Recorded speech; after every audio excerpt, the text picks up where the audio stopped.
Hello everyone, my name's Molly. I'm currently a foundation trainee pharmacist doing my training year in Wales.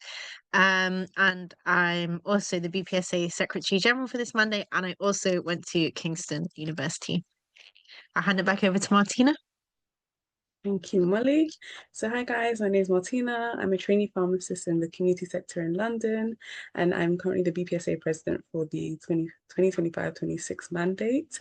And I'm a first class MPharm graduate from Swansea University. Let's move on to the bulk of tonight's topic. So, preferencing. Next slide, please. So just to introduce, what is preferencing? So in a nutshell, preferencing is a system on the Oriel website that allows you to rank the programs that you're interested in applying for. So as you guys most likely will be aware, the preferencing window opened on 23rd July, and it will be open until the 23rd of October. So in about 2 to 3 weeks time, it'll be closing. And then after this, there'll be a results day where you'll get your ranking from your Oriel exam, as well as just to which program provider you've been allocated to. And these results will be released on the 5th of November. And just to confirm, or just to reiterate, you obviously hear this message a lot tonight, but you should only preference places that you're happy to accept.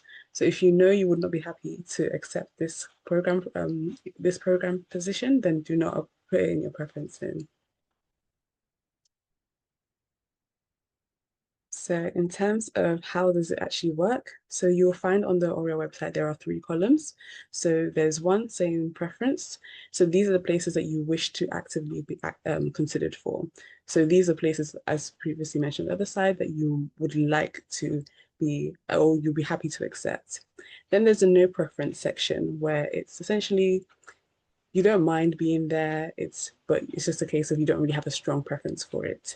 Um, so let's say in this case scenario, you prefer in your preference section you have 50 program places. Then in your no preference section, you have 1 place in there.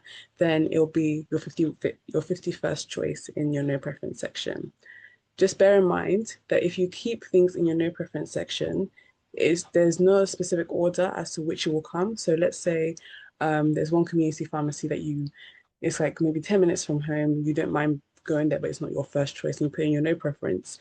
But then there's another, I don't know, hospital, which is like an hour away, which you also don't mind going there, but it's not one of your first choices, so it's not in your preference list. If you put both of them in your no preference, and let's say in the case where you don't have anything from your preference, yeah, you don't meet or all the places in your preference is already taken, then it will take, then when it comes to selecting a place for you, the Oriel system will select any random of the 2 options. So whether the community pharmacy that's 10 minutes away or the hospital pharmacy that's 1 hour away. It doesn't matter if you put the community pharmacy above or the hospital pharmacy above, whichever is just allocated randomly. Then the not wanted section is what for the places that you do not want to be considered for at all. So let's say you're like me and you're based in London and you don't want to go up to Scotland for your training year, then you want to put all the Scotland program places in your not wanted because you do not want to be considered for them under any circumstances. And in a nutshell, that's how preferencing works.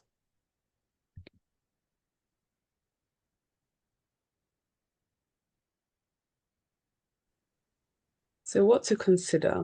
Obviously, training year is a big chapter of your life. It's the 1 year in preparation towards the exam, the 1 year that tests what you've learned during your MPharm degree. So there's a lot of things that you want to consider when choosing which programs you'd like to preference. So the first thing is definitely location. And when we say location, it expands bigger than just where is this pharmacy situated. You need to ask yourself, which city is it in? Is it a city that I'm willing to travel to stay in? Is it a city that I'm able to accommodate within? You need to also ask yourself, how far is it from home? And how easy is it to get back and forth on a daily basis? You want to consider working hours. Are you the type of person who requires flexible working hours? Consider all of these things as well and check how many hours would you be working within a week. Then you want to talk about check for protected study time.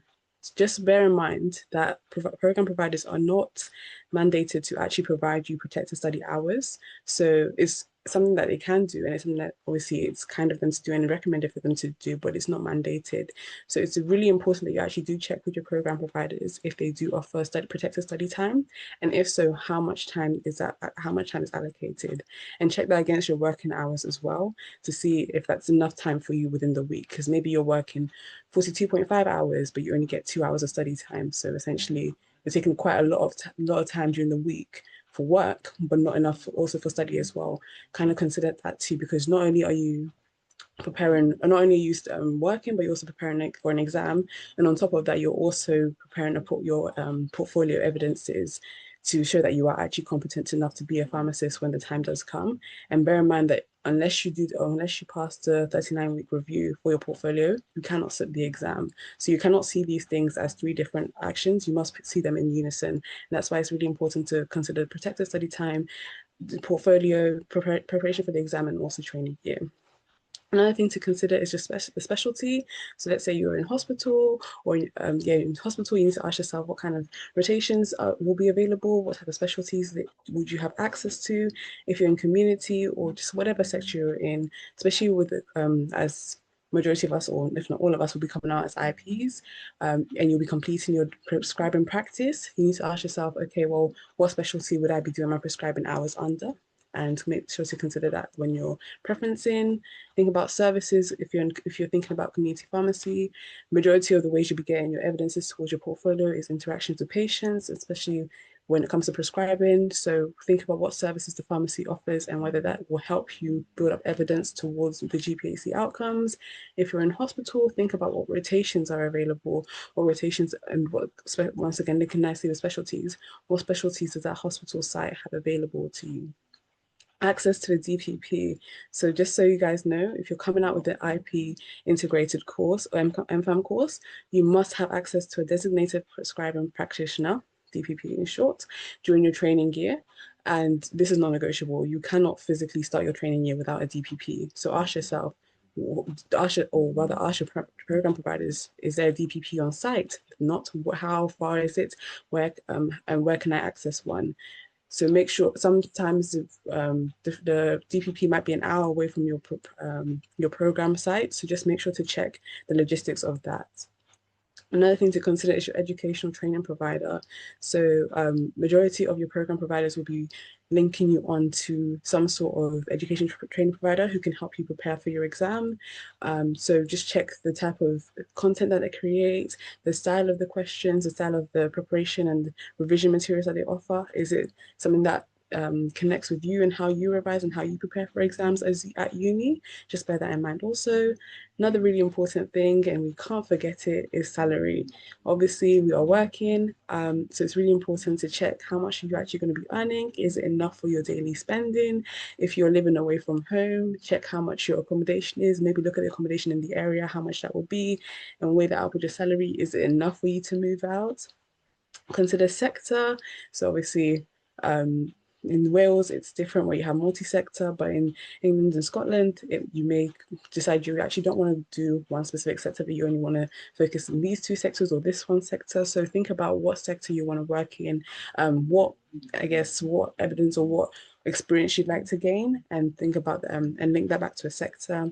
And then skilled worker visa as well. So if you're an international student, consider and check, does this program site actually offer skilled worker visa? So quite a lot of things for you to consider when preferencing.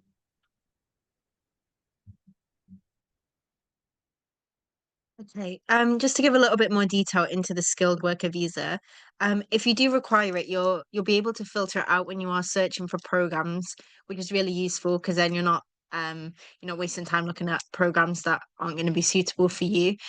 It will also say it in the preference code, which is a little code at the top, and it will have the letters SWV within the code. So if you don't see the letters within the code, then they're not able to support somebody who requires a skilled worker visa. Moving on to the day when you receive an offer, I would say my advice would be to keep a very close eye on your email, because when you do get an offer, you only have 48 hours to respond. So that's really, really important. When you get your offer, you have three options. You can either accept the offer, you can accept it with upgrades, and we'll go into a little bit more detail on that in a minute. Or you can decline the offer. Please note that if you decline the offer, you're going to be completely removed from the recruitment process. So you will not be able to complete your foundation training in 2026, 27.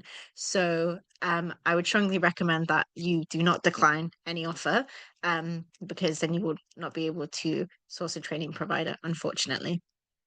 Yeah, and as I said before, um, 48 hours excluding weekends to accept or decline an offer. This includes if you accept an offer with upgrades. So, moving on, what is an upgrade? So, if you accept an offer with upgrades, it means that you've accepted the primary offer that you have received. However, if a higher ranked preference becomes available, you will be automatically upgraded to this offer. So, say for instance, you've gotten your first choice. If you accept an upgrades, you've already got your first choice. But if you've been offered your second choice, should your first choice become available, you'll be allocated to that. Also note that if your offer is upgraded, you cannot revert back to the original offer under any circumstances. So it's very important to make sure that um, anything that you're preferencing, you are happy to accept. And you also get the opportunity to re-preference in between iterations of offers being sent out.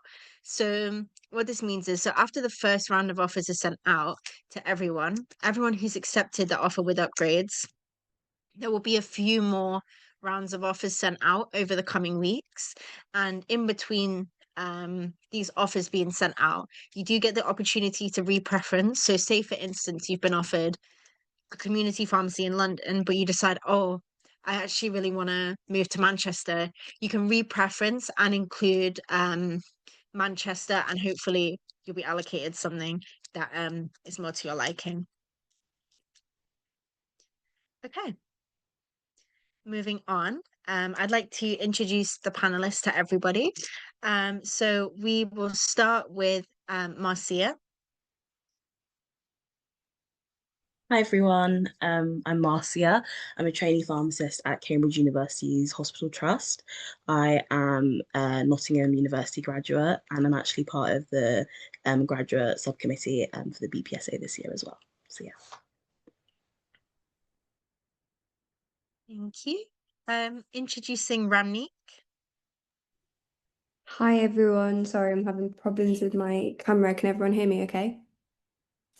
Yeah, we Perfect. can. So I am now a qualified pharmacist and I've actually moved over to community again. So I graduated from Keele in 2024. Then I did my foundation trainee year, 6 months in community with Day Lewis, and then 6 months at Reckitt Benckiser, which is an industry corporation. And now I'm back in community as a qualified pharmacist. Thank you, Ramneek. Moving on, I'd like to introduce Mohammed. Hi everyone, I'm Mohammed. I'm a trainee pharmacist at Lindsay Gilmore in Blackwell in Edinburgh.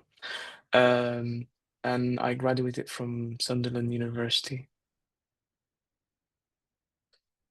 Thank you, Mohammed. Toby, would you like to introduce yourself?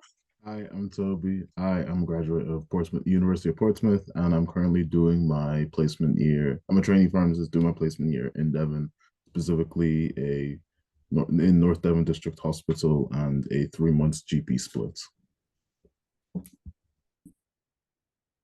Thank you. And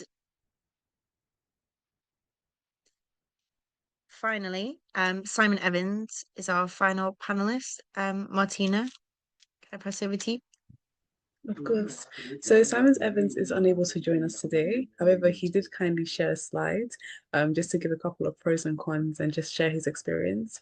So to give a bit of background, so he is a qualified pharmacist, now working in Mount Pleasant practice, which is a GP practice. And he did the Welsh three-sector split. So he did 4 months in community, 4 months in hospital, and 4 months in GP. So let's hear a bit more about his experience. Next slide, please.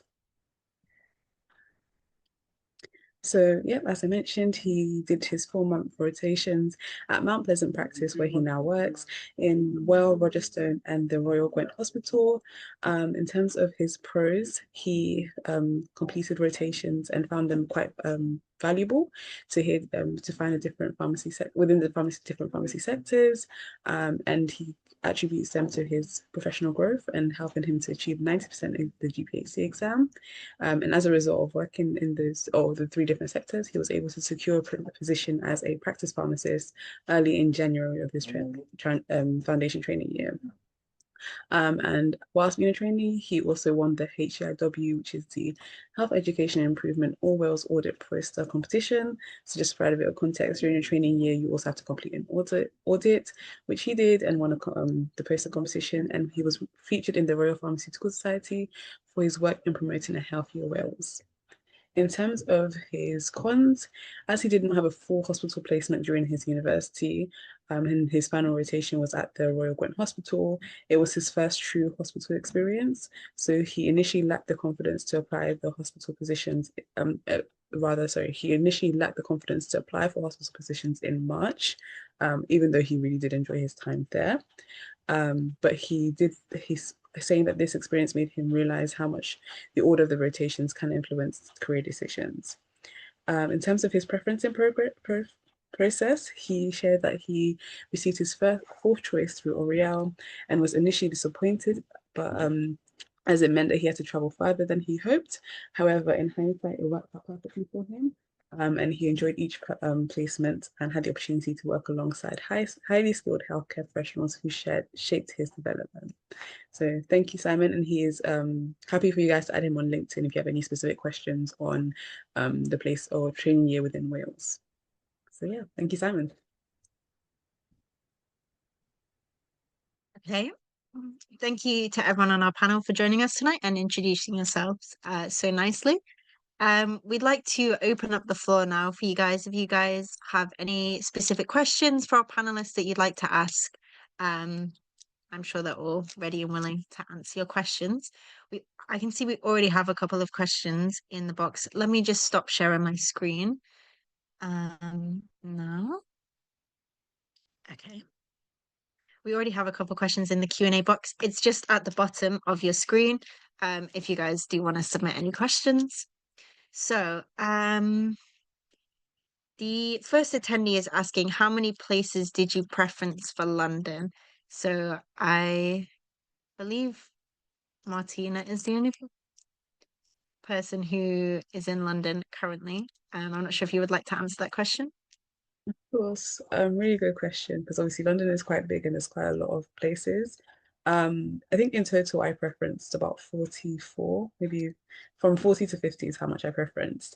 But I think that was for me, because my main priority, I guess when you're considering like things to consider, was I wanted to stay at home. Like that was my main priority. I wasn't really too bothered about which sector, like the working hours. Obviously it does impact things, but I wasn't too focused on the sector or the working hours. For me anyway, I wanted to stay close to home. Obviously considered salary as well. And then one thing I also did was like call up the pharmacies to see what kind of services they offer and just what my training year would look like. So in total, I preference to think about 44. Thank you for that.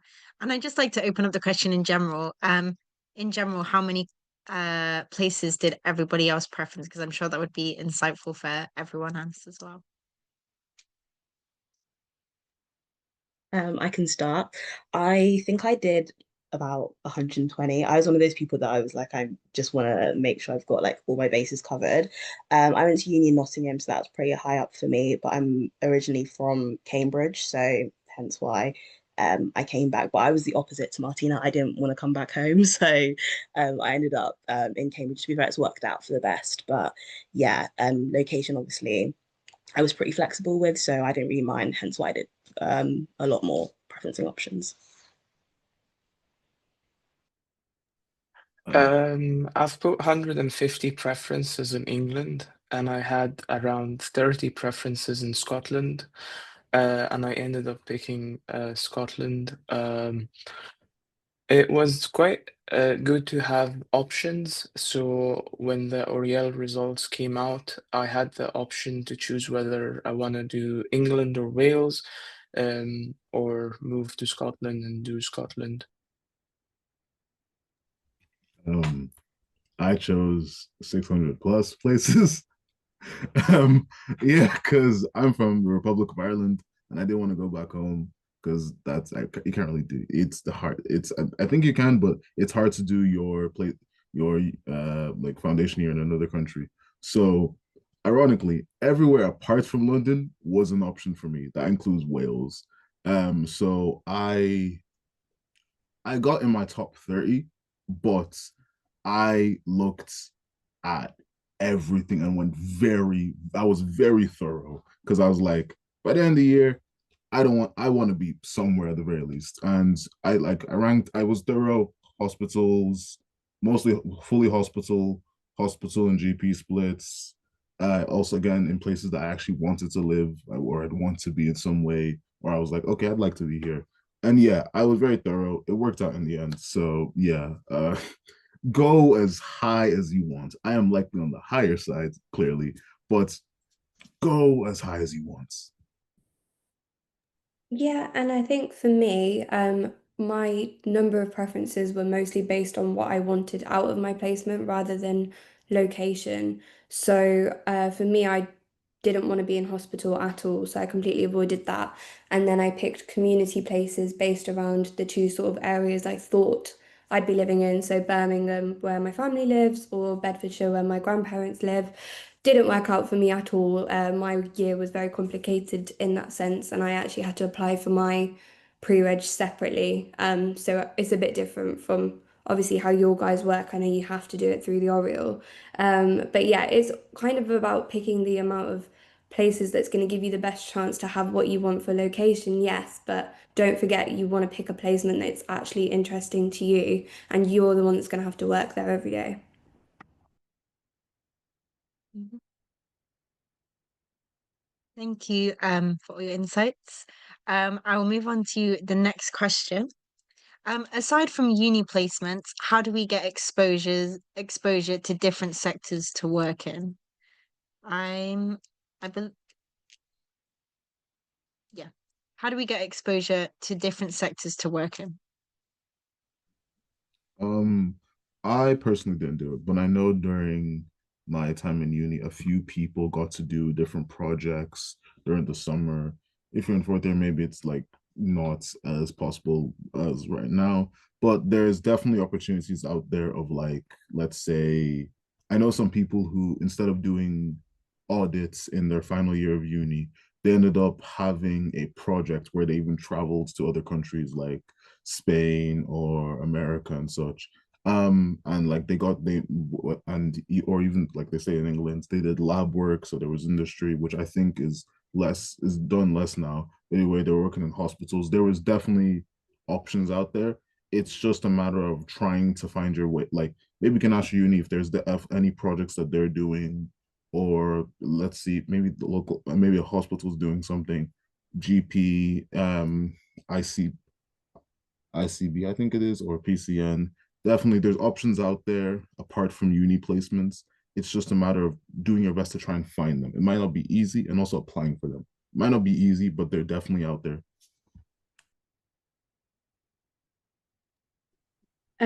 I can also answer that question. So, based off working in industry, they are always doing summer placements. I think mostly they're aimed for second and third year students, but just keep an eye out if there is anything that applies to you. Look on their websites directly. So there's Reckitt, there's GSK, there's so many out there. Go look on their websites directly first. You might not find it on Indeed and stuff, and just see if there's any sort of opportunities you can apply for, or maybe even competitions that they run sometimes, just for some sort of contact with them, and then you can build that relationship and maybe get further experience. But I was going to say as well, it's not just pre-reg that you need to worry about getting that exposure. As soon as you get through your pre-reg, that's when you can explore those other sectors as well, and you will get there. Mhm. Thank you so much for that. I will open it up to the next question. I'm not sure if anybody else has experience with this, but I will be able to answer it if not. What happens if you don't rank enough places um for you to get an offer? I'm happy to answer that one. So if you don't rank enough places and you unfortunately don't get an offer in the first iteration of offers, don't panic. It's not over for you. What happens is you'll be given the opportunity to repreference with more or different options. And then when the next round of offers is sent out, hopefully you will be successful and you'll be allocated a place then. I hope that helps. If I were to receive an offer for both Scotland and England/Wales, how does the holding process work? Mohammed, do you have any insights on that?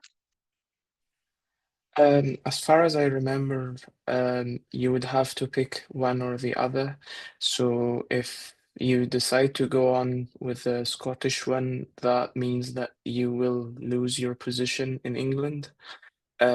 So I think once you accept one of them, you can move on. You can hold your position in England, and accept the one in Scotland, but at the end of the day, you would have to end up in one place. So it doesn't really matter as long as you know or you get to decide, but you will receive both offers together. I mean, one comes, I think, half an hour before the other, but you will have both offers in front of you.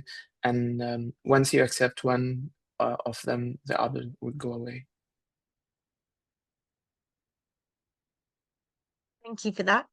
Um, the next question, do we still have access to the NHS Learning Support Travel Fund as a trainee?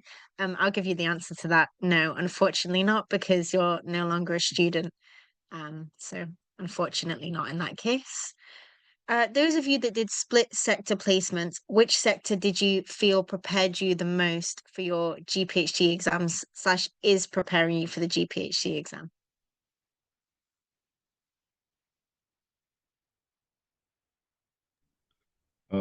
I feel like the general consensus is hospital is the one that prepares you the most. It's the one that where you, depending on the size of the hospital, and if it's like a general hospital, decent chance you'll get to, there are obviously there are multiple different wards, you'll get to see different things from, let's say, pediatrics to orthopedics, ophthalmology. There's more variety in hospitals.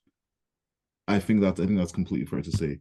GPs after that, because more clinical than community pharmacy, and also I would say, like, apart from certain services that they do, it's just less so than a hospital, because a hospital can do a lot of different things. It's a hospital. Community, I know some people who are doing community. It is somewhat geared towards, again, similar to services, but there's certain things that obviously if you can do in GP, you can't do in a community. Like, for example, blood tests, lipids, certain things that you just can't do. So it's more clinical there. I'd say in terms of general ranking, the general consensus, hospital, GP, community, but there will you will it's just how much you'll encounter certain things in each. Hospital, you encounter the most of and most variety recurring. GP, you'll encounter a lot of stuff.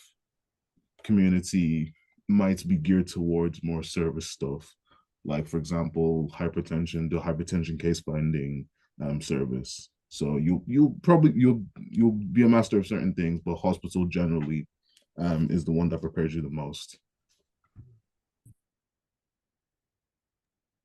I just want to quickly add as well. I think with training year, it generally depends on how much you want to give and how much you are ready to prepare for the exam.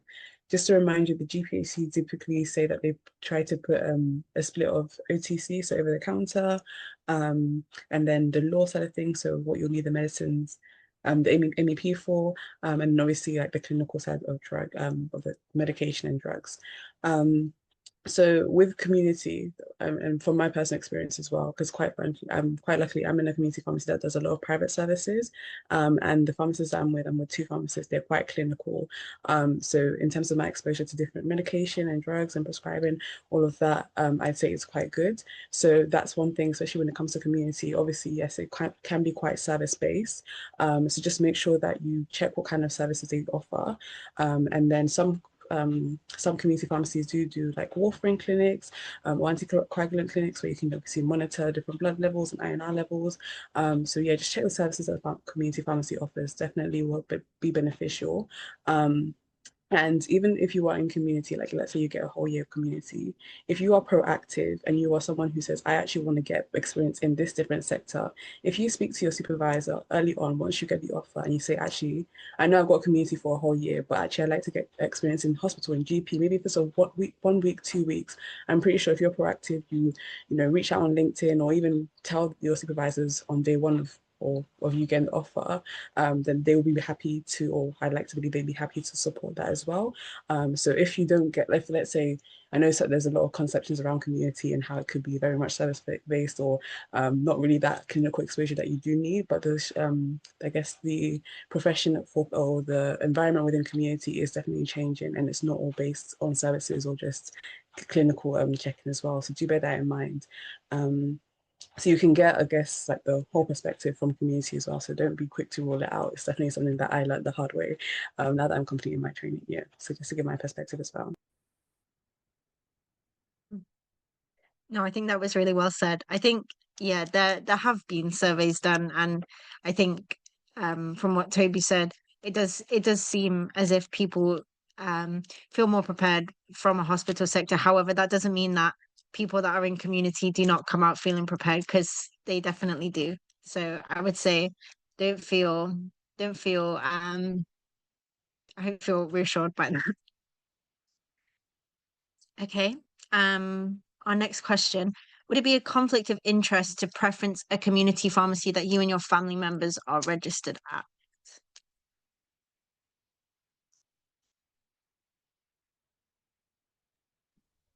Uh, yes, if you're willing to deal with that, sure, do it, but ideally don't. Ideally don't. You'd rather not deal with any of that, because then patient confidentiality, knowing certain things, it's, yeah, ideally don't. Like ethically, just don't do that. Try your best not to do that, at least. And just to add on, I think Tony said it quite perfectly, but if I recall correctly, I think Oriel asked you to declare if there's like a conflict of interest, or if anyone works at the specific site or sector. So just something to bear in mind as well. But I think Toby said it perfectly, what Toby said. Thank you for that. Next question is for Mohammed. What made you decide to do your training in Scotland as someone who went to university in England? I've read that question. So I had a lot of reasons to move to Scotland. First of all, I really love Scotland, and I love the scenery and the greenery, and I always stayed in the north, so I was close enough to move to Scotland. And I wanted to experience something different. So I've worked throughout like the university in community pharmacy.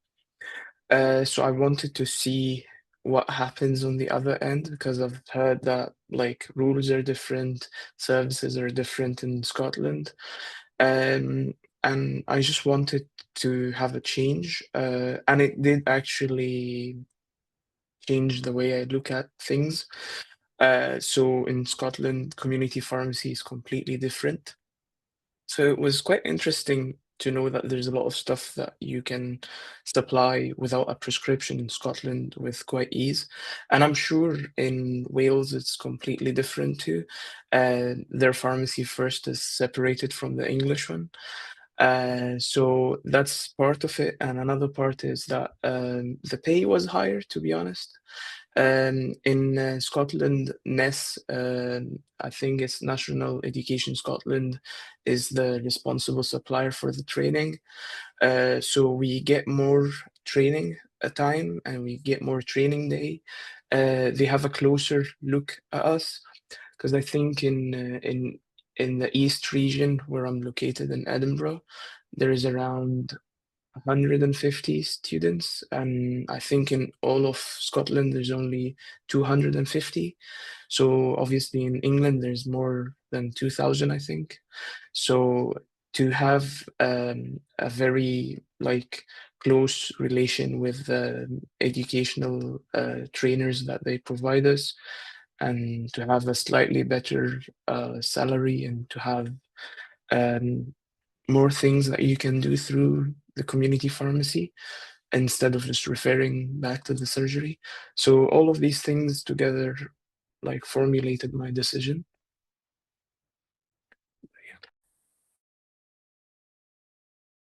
Thank you for that. That was really insightful. Next question. What were some red flags / green flags with program providers that helped you pick your choices for preferencing? Um, Hours I was working, because let's say I think mine adds up to 37.5. In comparison to pay I was getting, because I know some people who work more than me but get paid less than me.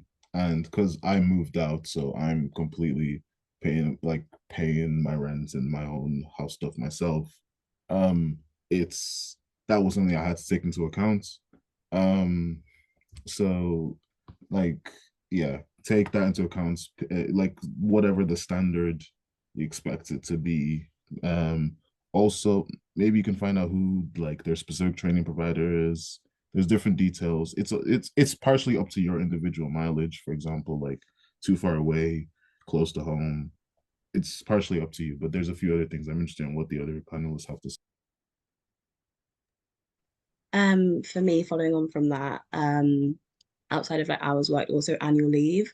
So I know some places you get like the standard like 20, well, how many days it is plus bank holidays, whereas some places include the bank holidays in your annual leave. So that's again quite a good one to look out for.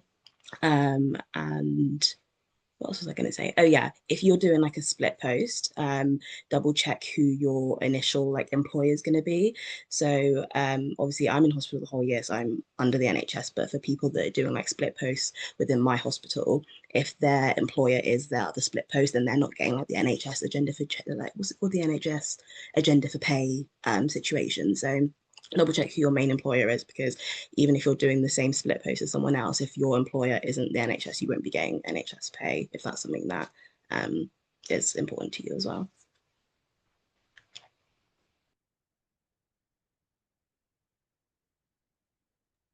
I think for me, access to DPP was the main thing, because I don't drive, unfortunately. So I wasn't really willing to travel too far to access my DPP. So for me anyway, when I saw that the one that I'm currently working at hasn't DPP on site, that was one big thing for me and was one of the pushing factors for me to preference them quite highly up. Mhm. Yeah, I think for me as well, I really wanted to have protected study time as part of mine. So I made sure to read the description to see if they stated that they did include protected study time. Because if they don't, if it's not included in the description, sometimes it will be included in the offer, but there's no guarantee. So I wouldn't get your hopes up that you're definitely gonna get study time if it's not included in the description. So I would read that carefully. Martina? Just another thing I wanted to add as well. Another thing I looked at was just the educational training provider, who it was and their pass rate as well, because and in fact, if they actually offered, or if the training program provider actually offered to pay for another training an educational training provider, just obviously because that's something we obviously work in how many hours a week. It's kind of nice to have someone, or firstly them to pay for someone to support you in preparing for the exam, and then obviously just making sure that the individual that is preparing you for the exam also has a really good pass rate, or also just, you know, is actually reliable and can support you well. One more thing to add, if you're interested in hospital, for me especially, try and make sure that the hospital that you're like wanting to go to is a teaching hospital. So this is a hospital that typically has like a school of medicine attached to it. That way, you know, they've got really strong education links as well, and they'll be able to support you in that aspect. Because obviously hospital is quite a scary environment. So if you've got those people that have got like the clinical training and background to provide that training for you, then it's definitely really reassuring.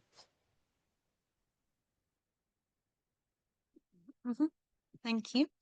On to the next question. With regards to the Welsh training positions, they all mention that the employer is NHS Wales shared partnership.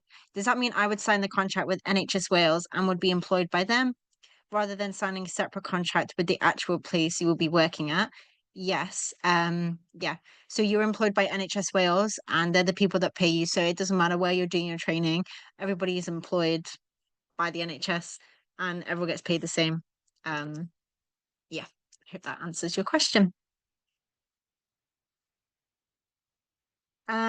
Is there anything you guys would do differently if you could go back during preferencing?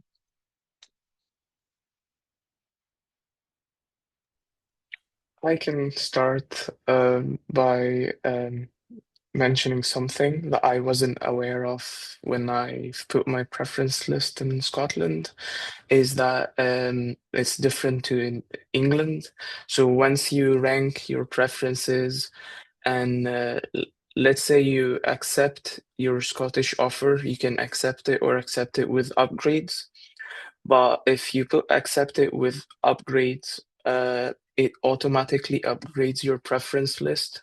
So you do not get to choose or to reorganize your preference list. So in Scotland, it's different. So once you submit your preference list, you don't get a second chance. So I ended up getting my third or fourth preference. And one of my best friends got 2 points higher than me, and we had the same preference list. So she had my third preference, and I had my fourth preference. So I didn't get to rearrange the preferences after accepting with upgrades. It automatically only gives you an upgrade if you actually got like the one above. Yeah, thank you for that. I think that's actually a really good key point that I wasn't aware of before. So yeah, reminder, England and Wales, you can reorganize your preferences. In Scotland, you cannot. So think about that carefully. I think I'm just going to answer that question quickly as well. If I could do anything differently, is I would think more carefully about my commute. Because I ended up with quite a long commute. So I have to drive around 50 minutes each way.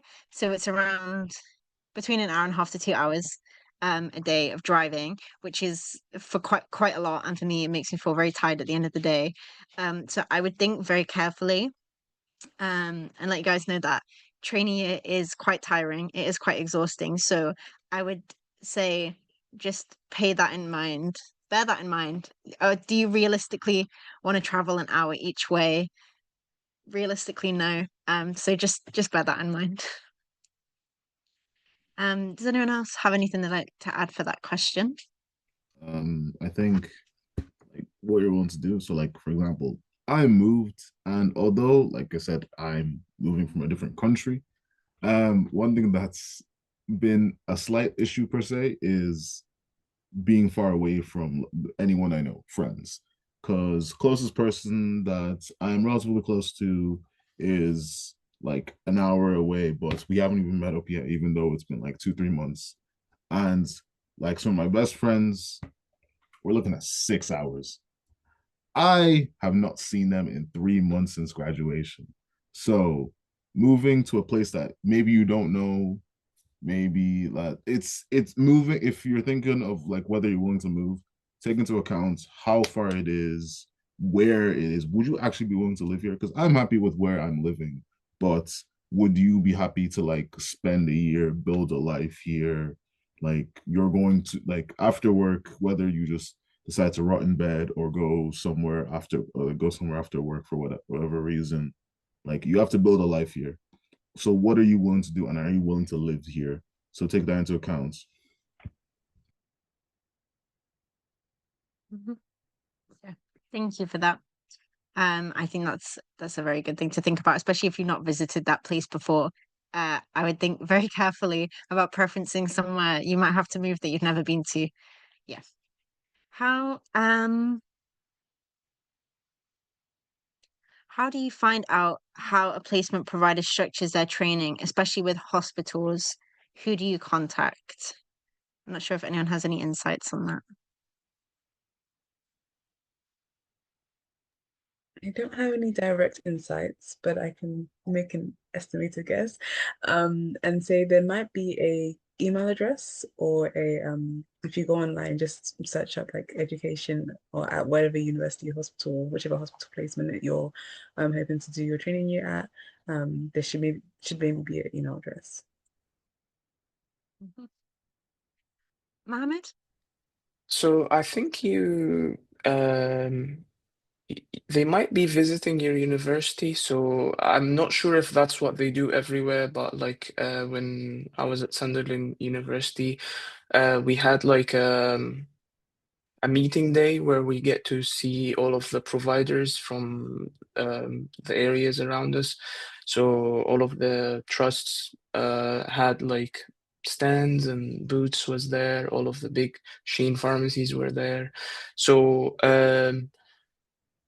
they might be getting in touch, or actually, you can always check with your academic tutors, because they might actually be able to lead you to someone who actually knows about it more, or because normally universities get in touch with hospitals for placements, so there is a lot of linking between them. Mhm. Marcia? Yeah, so in terms of hospital, I mean, every trust has their own kind of different way of doing it, but there are obviously like core rotations that everyone always does. So for me, I've done like dispensaries, obviously doing that, medicines information, supply chain. Obviously, a lot of it will be like clinically and ward based, but there's obviously lots of other areas that you wouldn't really necessarily think of, so like clinical trials, things like that. So you do kind of get the whole like range of it. Obviously, just different trusts will do it at different times, and you'll be doing different rotations. Some people spend a month in certain places, some people only do like certain weeks, depending on how your program is. And especially this year, because of prescribing, I think a lot of rotations are a lot like shorter. So sometimes I'm only spending like a week or 2 weeks on certain wards just to try and get to see everything before like prescribing comes around as well. So if you want to know like specifics, I guess you could get in touch with their education and training team if they've got links to that. But typically you'll kind of see everything and do everything that you need, like that's required for you. So yeah. Martina? Yeah, I just wanted to quickly add, I highly recommend reaching out if you obviously have a contact detail. It's something I guess you can say that I wish I did a bit sooner in terms of like when I was preferencing, because I think I left it to the week before I started calling around pharmacies and reaching out to individuals and checking how the program will be structured. But I think it definitely, at least for the one that I end up preferencing and where I'm working currently, it definitely helped me boost where I preference them. So yeah, definitely check how they're structured. And I think it's nicer to see because a lot of times on Oriel, the description may be a little small or maybe a little vague. You don't actually know what the training will actually look like. So if you give them a call, if you give them an email, ask questions. Don't be afraid to ask questions. Like I think I had a whole notebook page full of questions of what I wanted to ask. And I asked all of them, and making sure to actually see what kind of support is available is really important. So yeah, definitely do get in contact, and I highly recommend it. Yeah, I also just want to add that particularly for hospitals that are able to provide specific rotations, sometimes it does say it in the description as well. So have a little read of that as well.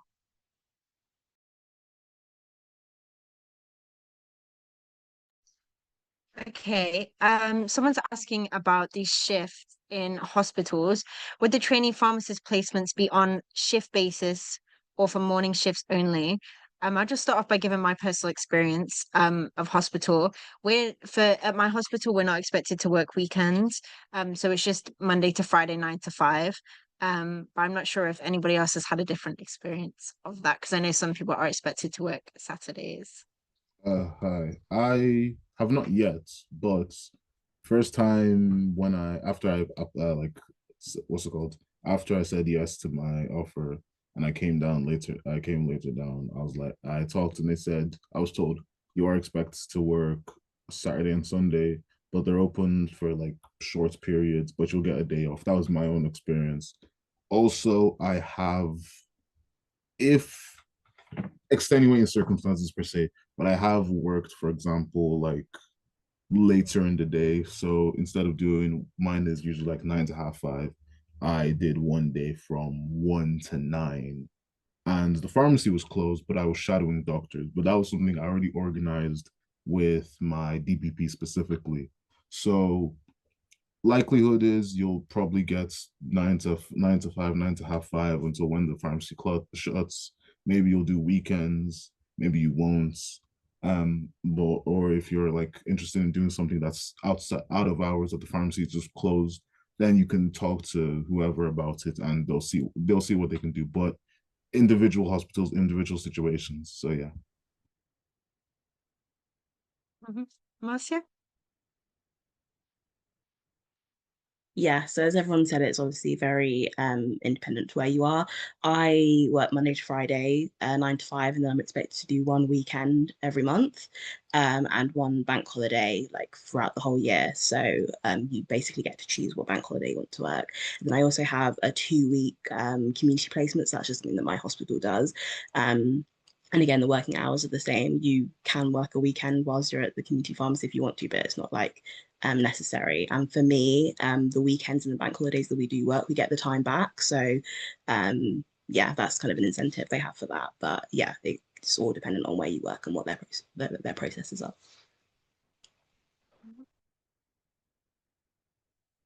Thank you for that, guys. Next question. Any tips for moving to a brand new city slash how did you deal with moving to a new place? Were there any challenges experienced? Right. I will be honest. I did not, even though I said I ranked 600 plus places, I did not read properly where my place was. But after like I am someone who's relatively open to like trying to move to a new place. And first time I came here, I was like, this is but I've liked it. And by the end of the day, you will spend a year here or however long. And you're living here. So let's say you move to a different place that you've never been to. I moved 6 hours away and that was without a car. So let's just say the train rides were not easy. But like it won't be easy because you're moving to a different place. But by the end of the day, no matter where you end up moving to, or even if you stay at home, there will be difficulties and there'll be good things, there'll be bad things, there'll be great things, and there'll be horrible things. It's individualized. Be open if you're willing to move to another place. There are going to be difficulties, like for example, you have no one that you know, you have to build a support network. You have to learn, okay, like where everything is. Let's say you don't have a car, like I don't have a car. I have to walk everywhere. Um, let's say you're moving. Like I said, it was not easy to move my stuff without a car from Portsmouth to Devon. It was a 6 hour train ride, and I think 3 or 4 trains with like 4 different suitcases. And there was multiple back and forth, or even getting a house. It was not easy because I was like, oh, I have to go, and I had to leave at like 4 a.m to get to do a house viewing. It won't be easy if you're moving away, but embrace it. try your best to enjoy it, and like you're living somewhere else. It's a unique experience. It won't, like I said, it won't be easy, but I've started to like be in a routine of things that I've enjoyed. If you don't want to do that, that's fair. But if you are willing to embrace living in a new place, please do, because you might not get the experience again. So why not? Yeah, I can add to that one as well. So I wasn't planning on moving out for my pre-reg, but I ended up moving from Birmingham to Reading, which doesn't sound that far, but again, I don't drive either, so it's about a 2-hour train door to door. And I think the biggest challenge for me was learning that I can't run home every weekend. I really tried all throughout the winter because it's nice to be back with your family, your friends, obviously Christmas, but you have to look after yourself and your mental health. You cannot do this year if you're running on no steam. So leaving on a Friday night as soon as the community pharmacy finished and then going home for the weekend, it was lovely. But then coming back on a Sunday night late, waking up Monday morning and doing it all again, it's not sustainable. You've got to learn to be independent and be able to enjoy spending time with yourself as well. And I think as well in our career, obviously you're talking to people all the time. So learn to have that space for yourself, and learn when to say no when you can't be there for other people or you have to prioritize yourself as well in this year. But yeah, just as Toby said, making a new life for yourself in the new place, explore, see what else is around, get friends to meet you halfway. You don't have to be the one to go to them. But yeah. I can also add some to this. Make sure that you do your homework. Always have a plan. So when I was thinking about moving to Edinburgh, I started looking for properties 2 months before you actually move. I would recommend that you move to the place slightly earlier, a couple of weeks at least, to get to sense how the city works, know where to get your necessities, and know where the pharmacy is. Always plan, like when you're looking for a place to live, always have your work location in place. So learn about your commute, make sure that you will show up on time, because for the training year you are expected to reach or like to follow the GPHC standards. So one of those main standards is showing up on time. So be 100% sure that you will be there and have a sturdy plan of how you're going to make it there. And also just get to have a place where you're comfortable, because when you're moving to a new city, you don't really know where to live exactly or what's a nice place to live in, where to avoid, or um, like for me, I don't have a car, so I would have to do my groceries, and it like to make it easier for yourself, it would be actually nicer if you live near a supermarket or you've got all of like the places where you need to be near you. So I would recommend to just have a plan for travel time and accommodation already prepared.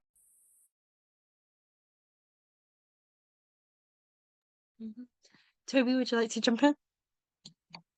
Adding to what Mohammed said, what I did also, like going back to like centralized location, is anything I wanted to do, whether that would be like I checked use Google Maps, checked how far it is from how far like wherever your location will be, wherever you're like you'll be working 9 to 5, 9 to 5 is from a house.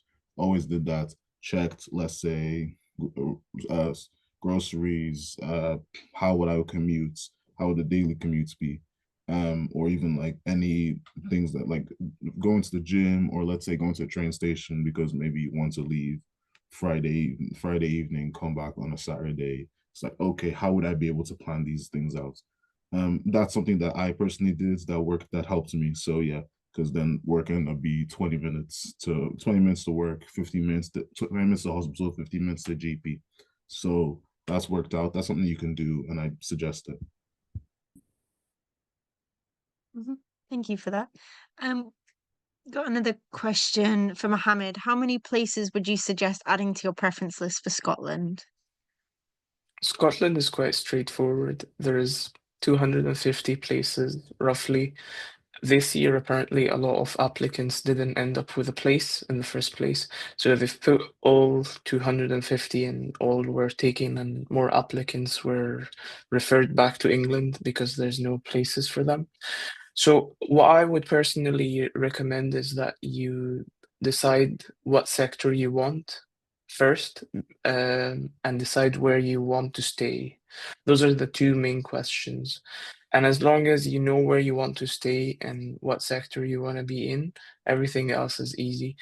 If you just want to be in Scotland and you don't mind having an adventure of going somewhere you've never been before, that's completely fine.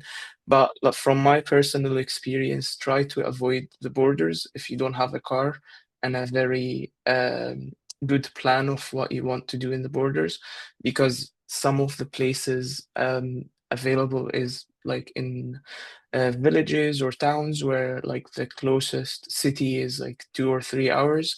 So if that's what you prefer or you would like to just live off the grid, that's a very good idea. But like just two things: what sector, and where do you want to be? Mhm. Thank you for that insight. I hope that's helpful to anyone, especially who's thinking of going off grid. Um, for those in hospital, do you have the opportunity to do vaccination training? So I don't think I do any vaccination training at my hospital. I don't know if it's different for anyone else, but I don't know. Mhm. I've looked into it in community, and you are allowed to do vaccinations and get the training for it, if that's the question. You are only allowed under a PGD set by a prescribing pharmacist. So to be able to provide vaccinations, you would have to have an IP on site. So that's also something that you should consider in your training year. If you're gonna have a DS, a designated supervisor, and a DPP in a separate location, you might not be able to give any vaccines or be able to provide that part.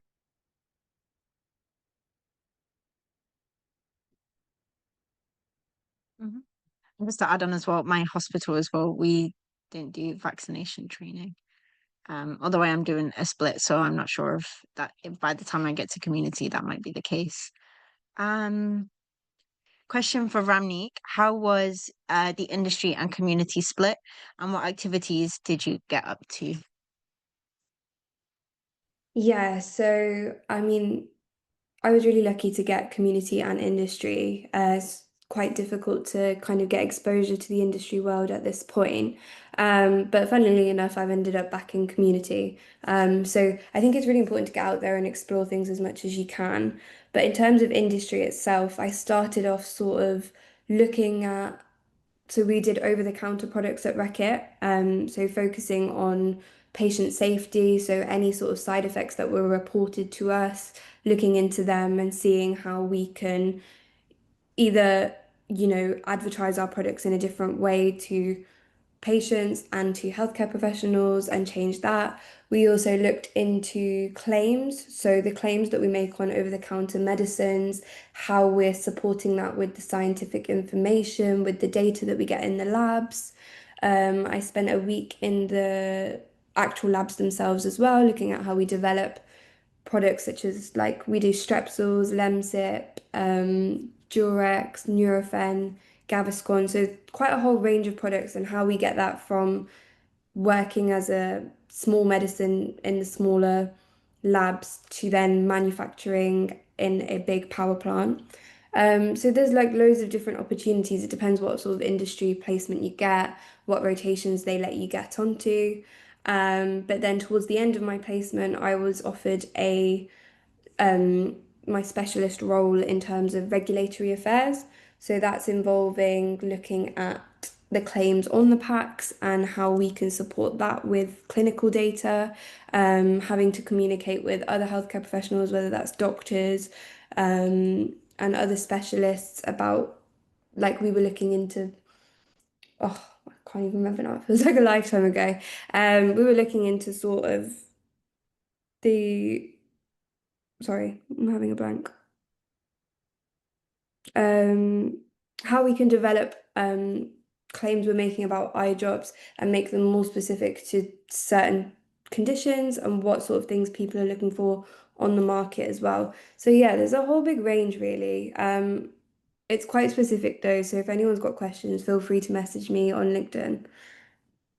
I hope that helps.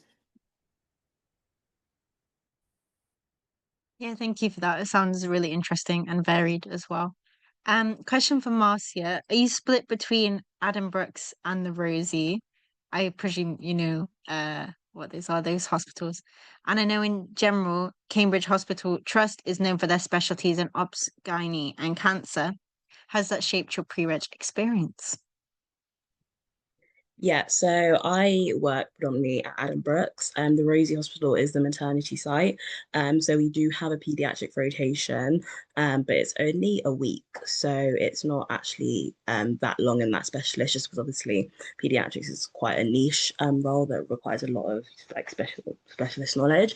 So no, I'm mainly based in Adam Brooks. How it kind of works at Adam Brooks is there's 5 divisions, A to E, and where each of the trainees is based within a division.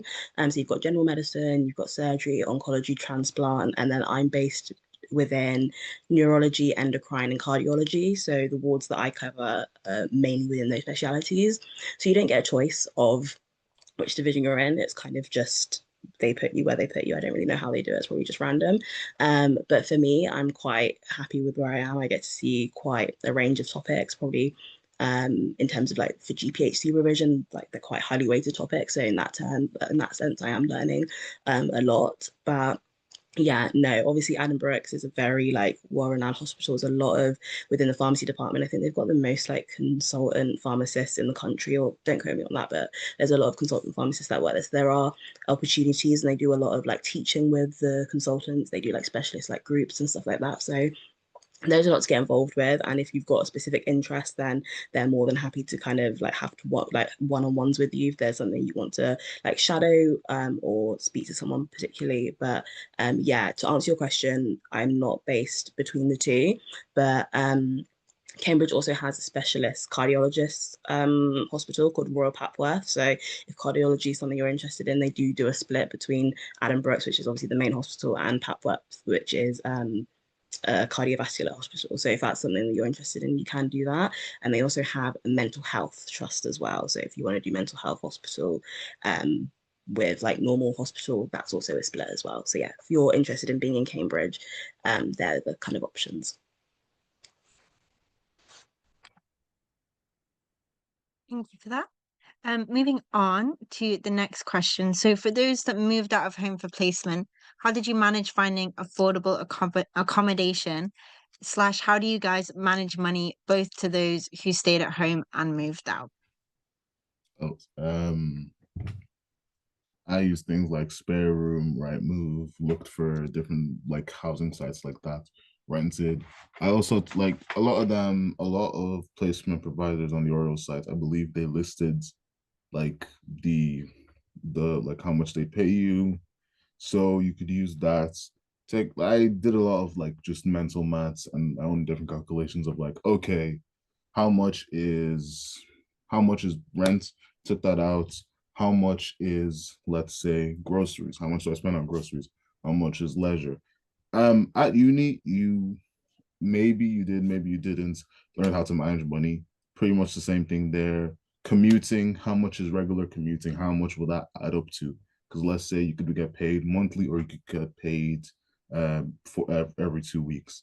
Just do the mental maths of how will that affect your day-to-day living.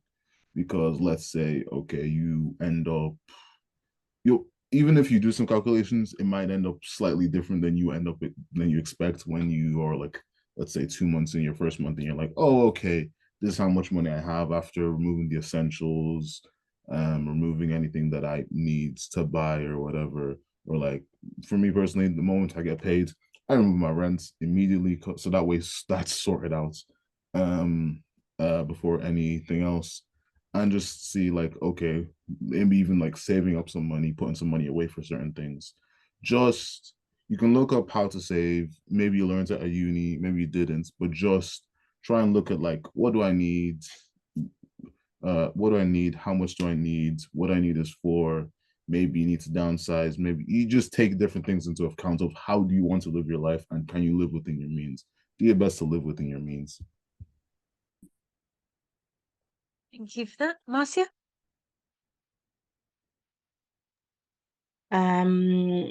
Check, this is again hospital related, but check if your hospital has on-site accommodation. So sometimes hospitals will provide accommodation. It's not necessarily free, but sometimes it is subsidized. So definitely look into that. And also, if you can, say for example, if you can drive, and you are able to access a car, maybe consider living a bit like outside if it's a big city, not living like right in the center of the city. That way your accommodation may be a bit cheaper and you can then subsidize that with like your transport. So yeah, there's obviously like different ways to look at like figure it out, but also if you have contacts to like previous trainees, if you like, I don't know, find them on LinkedIn or ask the provider, they might be able to put you in contact with people, and that you can also get recommendations from them about where they lived. And I know a few trainees at my hospital live together, but again, that's if you know people or if you're willing to like live with strangers. But yeah, definitely like look around and see what you can find. Thank you. Ramneek? Yeah, accommodation wise, I'd say if you're moving to a new city, especially, it's a good breaking point with your training provider. If you could give them a call and say, like, I'm new to the area, do you have any recommendations as to where I should be looking? It's a lot easier to kind of break the ice like that, and then also find out if there's any particular areas you should be avoiding living in. It's a big thing to move somewhere far away, so you want as much information as you can. And with response to money management, um, I'm 2 years out of uni now and I'm still struggling to manage my money. It's something that you can't just learn overnight, and you have to just, keep in control, access help when you need. Make sure that you're claiming back your expenses. For example, if you're going to training days and your provider does expense that for you, make sure you know exactly how to expense it. You're meeting those deadlines, you're keeping your receipts. Make use of obviously all of our blue light cards, our smart cards, like make use of the things that are available to us because we do have those rewards as well. Mohammed? Uh, Generally, don't worry about it much, but if you can survive the first month, you can survive the rest. Because once you move out, the amount of things that uh, pop up is wild. Like to set up the bills in your name. So obviously that goes back to the show up a couple of weeks before starting pre-reg to set up all of the bills. So in uni, you either live at university accommodation or like student accommodation. You don't have to pay council tax, so set up your council tax direct debit early on, because actually, I think it's like it's an offense uh, legally if you don't pay it properly from the beginning. That can like escalate to the GPHC, so that's something to watch out from. Um, my main point is that like set up a very strict budget of how much you want to pay in rent, because it's your biggest expense. And if even if it's £100 difference between what's on the market and what you have in your budget, that adds up to £1,000 or more a year. So always add your council tax to your rent when you're thinking about it, and put like a marker of like £100 or £150 in bills and miscellaneous stuff. So have like a cushioning amount. So everything that you set up when you're thinking about it, just add 10% more, just in case things doesn't go as you expected. And again, as long as you survive the first month when you pay the rent and the deposit and get over that part, you're gonna be fine. maybe set up an overdraft because you might need it. So it's always worth having just a slight like safety net for you. And check like travel cost because that also can affect you. Like you can pay £100 a month in travel, but then if there's another place where you know that you can walk to work, that saves you the £100. So if it's slightly more expensive, but then you're not traveling. And also when you think about it, if you're working 7 hours a day, put in mind the commute is technically working hours. So when you're thinking about it, consider that you're not actually working 7, you're actually working 9 because of the commute. So keep that in mind. Mhm. Thank you for those insights, guys. I hope that was useful to everyone watching. Next question, quite an important question. I hear this one a lot. How hard is it to go from one sector to another? And can I change sector after pre-reg?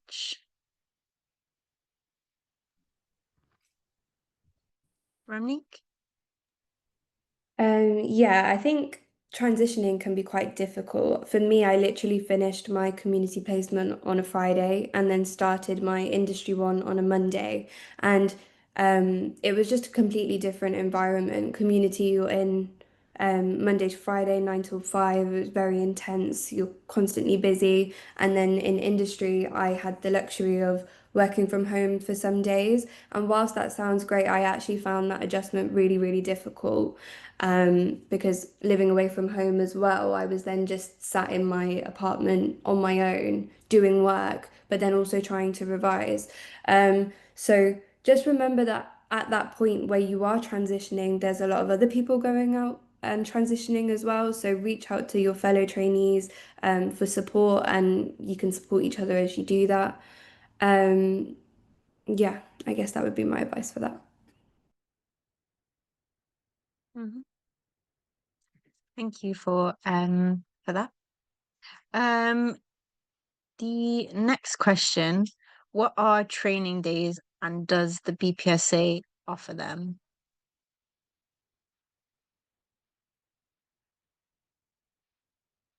Martina, do you want to go?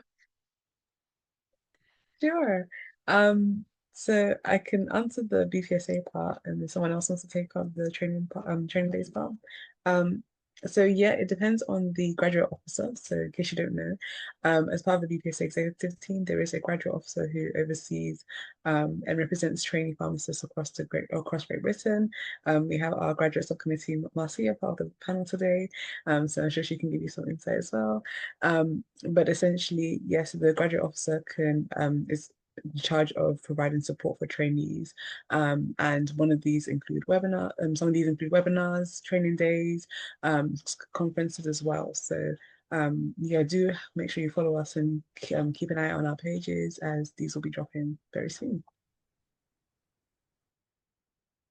Thank you for that. Does anybody have any experience of training days or any insights?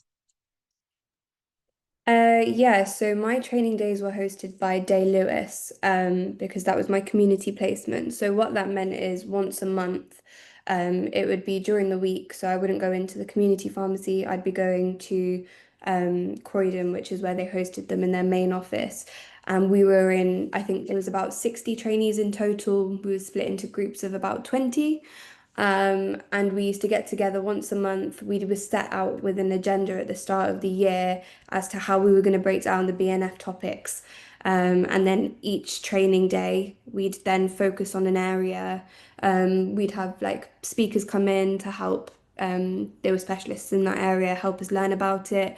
We do a mock paper each time as well. So a mock calculations, a mock clinical, and then they'd set us like pre-work and post-work for the next sessions just to help you structure your revision. And I mean, for me, I didn't particularly love them, because it was such a commute to get there. But it was a good opportunity to network with the other trainee pharmacists that were doing what I was doing.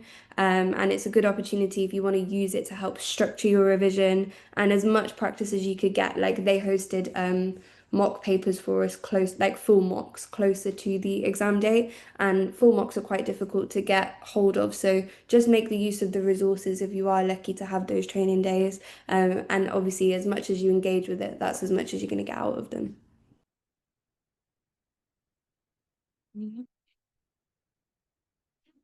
Yeah. Yeah. Thank you so much for those insights. I think the training days can be really useful in my experience so far. I've had 4 training days so far, and they give you a lot of knowledge as well that you can kind of take in and think about in a different perspective. For instance, we did first aid mental health training a few weeks back, and I found that quite insightful and it was quite useful. So yeah, definitely good. And our next question, how do you manage nerves/anxiety whilst waiting for results? If you're talking about like when the exam, like as in after you've done the exam and you're waiting whether it went like for you to be registered for it, I haven't done it yet, but by the end of the day, you've done 4 years of uni, or maybe you've done something equivalent, and likelihood is you've been in the same spot before. It's just a different exam, similar situation. Same way you handled it there, same way you should handle it here. By the end of the day, just try your best. It won't like I'm not gonna lie to you and be like, oh yeah, this exam is like I'm about to do it soon. Like it's not it's not gonna be easy, but try your best, and you'll definitely be nervous, regardless of whatever happens or however much you prepare. But try calm yourself. You will be nervous, but it'll be fine, hopefully. So yeah, don't worry about it. Just try your best, and yeah, that's it.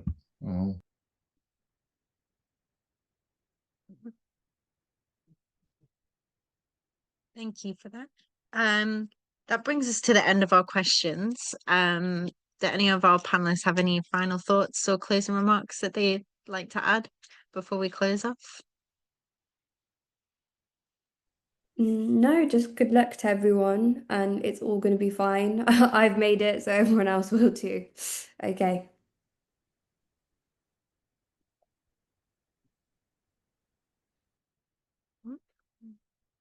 Yeah. So a big thank you to all of our panelists for joining us tonight and giving up their evenings to hopefully provide some insights. I hope you guys all found this very useful and you will take this away. And best of luck with your preferencing, and I hope everything goes really well for you. And yeah, thank you so much.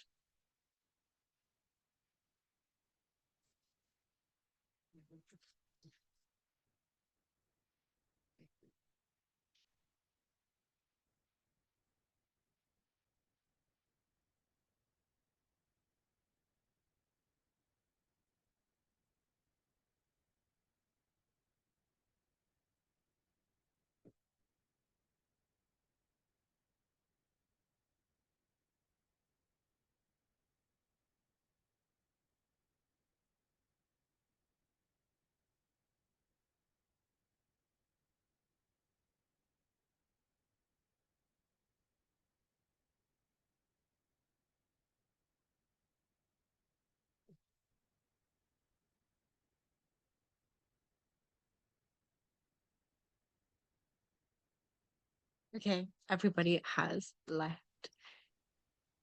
Thank you guys so much. Oh my gosh, you guys were amazing. How did you find that? It was quite fun. Actually, I enjoyed it. It was quite good to hear about your stories and to get to see what others are going through. Because sometimes, in like when we started our training, we're far away from our friends and our unis, and we don't get to see each other or hear what others are going through a lot. Especially for me in community, because I don't get to meet other trainee pharmacists in the hospitals, for example. It was good to like, yeah, like you said, like Mount said, it's good to hear how other people are finding it, and also like it's good to like give other people who are about to go through what we went through different ideas and guidance. Because I'm not gonna lie to you, I didn't really have that much guidance when I was doing mine. I realistically did not look at any details, and there's probably a lot of things I could have done better. But at the end of the day, I'm making the best of it. I'm liking it, so I'm happy to at least try and give other people and make other people more, help them make more informed decisions. But yeah, it's definitely a good experience to hear what other people are saying and how they're feeling about it.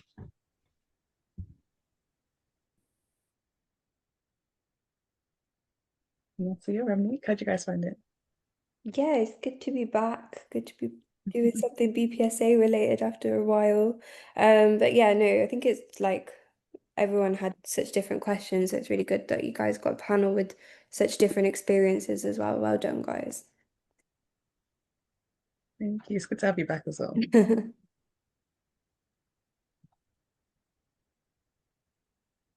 Yeah, just wanted to take a quick photo. I don't know if you guys are like on LinkedIn or not, but just so you guys can also share this for your own experience as well. So, Molly, do you mind bringing back the preference in 101 slides? But honestly, thank you guys so much for obviously dedicating your evening and the past hour and a half.